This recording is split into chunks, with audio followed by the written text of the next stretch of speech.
अच्छा जी, मैं ये जो जिस तरह का अभी सेनेट का इलेक्शन हुआ, मैं सबके सामने आज एक रिपोर्ट जो यूनाइटेड नेशंस के सेक्रेटरी जनरल ने अपने नीचे एक पैनल बनाई और उस पैनल का नाम है fact I, financial accountability, transparency और इंटेग्रिटी। ये एक पैनल है। इसकी जो रिपोर्ट आई है ये आप सबके लिए बड़ा, यानी हमारे मुल्कों के लिए, गरीब मुल्कों के लिए, डेवलपिंग वर्ल्ड के लिए ये बड़ी खौफनाक रिपोर्ट है। इस रिपोर्ट के मुताबिक हर साल 1000 अरब डॉलर गरीब मुल्कों से इलीगली मनी लॉन्डर होके ये अमीर मुल्कों पे जाता है और ये टैक्स हेवन्स पे जाता है, जिस तरह जो ऑफशोर अकाउंट्स हैं। और जो टैक्स हेवन्स में गरीब मुल्कों का पैसा पड़ा हुआ है, चोरी का पैसा, वो 7000 अरब डॉलर है।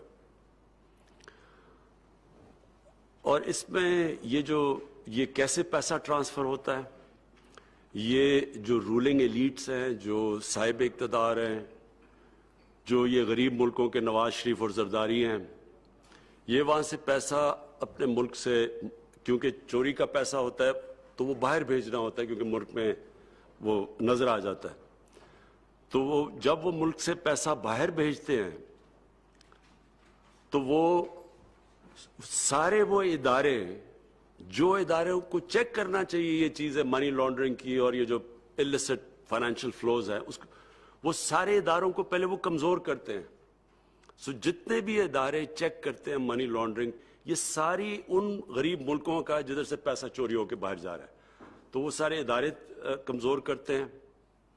प्रोजेक्ट्स ऐसे लेके आते हैं, वो इसलिए नहीं कि मुल्क की ज़रूरत होती है, इसलिए कि उनमें बड़ी किकबैक्स होती हैं। तो mega projects with mega kickbacks, वो प्रोजेक्ट्स और वो किकबैक सारी बाहर ले जाते हैं, लोगों को मकरूज कर देते हैं, अवाम कर्जे में चली जाती है, वो कर्जे की कीमत अवाम महंगाई के जरिए फिर वो अदा करती है।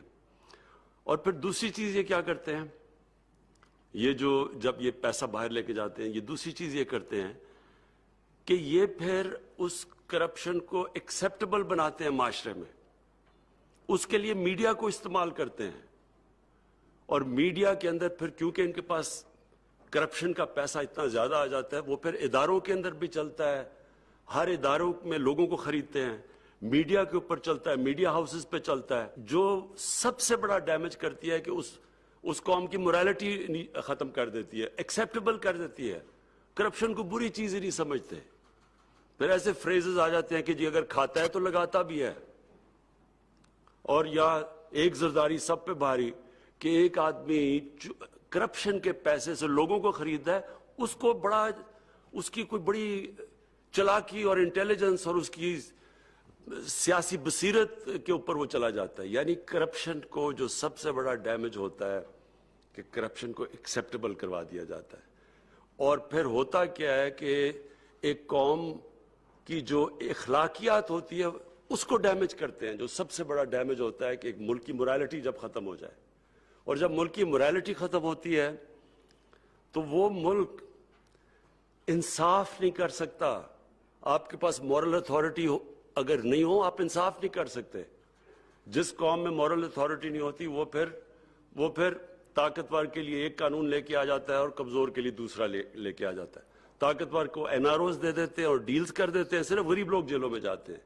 और एक्चुअली एक कौम तब तबाह होती है, एक कौम तब तबाह होती है जब उसके अंदर इंसाफ करने की एबिलिटी खत्म हो जाती है। और ये इसीलिए नबी सल्लल्लाहु अलैहि वसल्लम ने कहा था कि बड़ी कौमें तबाह हुई तुम्हारे से पहले, जिधर एक कानून अमीर के लिए और दूसरा गरीब के लिए। यानी जो कौम इंसाफ नहीं कर सकती, जिसमें कुव्वत नहीं होती इंसाफ करने की। तो ये जो पैसा निकलता है गरीब मुल्कों से, ये निकलता इसलिए है कि ये सारे जो चेक्स और बैलेंसेस खत्म करते हैं, मोरालिटी एक कौम की खत्म करते हैं, उसकी एबिलिटी खत्म कर देते हैं कि ताकतवर के सामने खड़ा हो, फिर उनके साथ कॉम्प्रोमाइज होती हैं और इवेंचुअली ये एक कौम ऊपर नीचे जाती है। तो जर्मनी तबाह हो गई थी सेकेंड वर्ल्ड वॉर में। जापान 2 एटम बॉम्ब्स एक मुल्क के ऊपर गिरे और वो उसका क्या हाल था, दोनों खड़े हो गए फिर से। तो कौम खड़ी हो जाती है, लेकिन जब उसकी मोरालिटी खत्म होती है, और ये सबसे बड़ा ये जो एलिट्स करते हैं, ये जो मुल्क में ये जिस तरह के हमने इलेक्शन में देखा है, जो ओपनली कि पैसा चल रहा है, सबको पता है, जो तमाशा देखा है, तो उससे जब इसको एक्सेप्ट कर जाती है कौम, असल में सबसे बड़ी तबाही तब आती है। मैं जी ये उससे पहले अपनी अहमद शुरू करने से पहले मैं सिर्फ 2 चीज़ों पे फिर से एम्फसाइज करना चाहता हूँ। एक तो ओवरसीज पाकिस्तानीज की वोटिंग के ऊपर प्लीज़ मैं रेगुलर अपडेट्स लेना चाहता हूँ, एक मैं वो लेना चाहता हूँ शुरू में, और दूसरा कि जो ईवीएम मशीन्स हैं, हमें अब क्लियर हो जाना चाहिए कि पाकिस्तान में जिस तरह के इलेक्शंस हैं ये हम अब नहीं कर सकते। हमारे जो इलेक्शंस होने चाहिए वो अब जिस तरह अमेरिका में आपके सामने वो ट्रंप के इलेक्शन की मिसाल है कि जितनी भी कोशिश कर ली, एक चीज़ नहीं वो ढूंढ सका कि वो कोई कह सके कि जनाब इलेक्शन में धांधली हुई है, अदरवाइज वो सारा इलेक्शन अनाल हो जाना था। तो हमें अब पाकिस्तान में एक ट्रांसपेरेंट इलेक्शन के लिए ईवीएम मशीन्स टेक्नोलॉजी का इस्तेमाल करना चाहिए, और मैं उसकी रेगुलर अपडेट्स लूँगा, क्योंकि मैं कैबिनेट के ऊपर मैं चाहता हूँ हमें अपडेट्स मिले उसके ऊपर क्या प्रोग्रेस चल रहा है, क्योंकि ये ना हो कि हम फिर कहें कि जी जब टाइम है जी हम तैयार नहीं है टेक्नोलॉजी के लिए। तो मैं इन 2 की अपडेट्स लूँगा। अहमद प्लीज़ अब एजेंडा शुरू करें।